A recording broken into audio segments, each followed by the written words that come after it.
I used methamphetamine throughout my whole pregnancy, and I don't think I'll ever be able to forgive myself. But I want to provide a perspective to those of you guys who maybe don't know what it's like to be addicted, or maybe you just really judge people a lot who struggle with addiction. I just want to share something with you. Every time that I used drugs while I was pregnant, I wanted to die. I hated myself.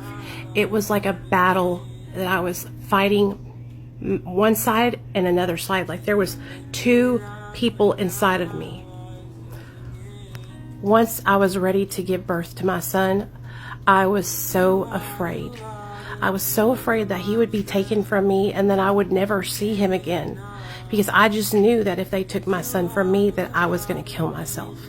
I knew that I would not be able to make it because I was in such a deep, dark hole.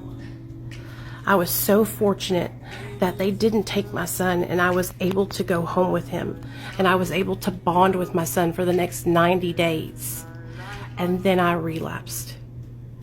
And exactly 1 year, 2 days before his first year birthday, my son was taken from me by CPS because my best friend called them on me.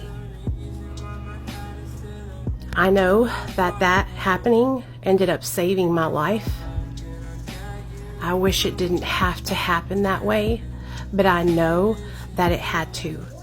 God was protecting my son from me. And he knew that if my son was taken from me the day I gave birth, that I would never be able to bond and that I would go and take my own life.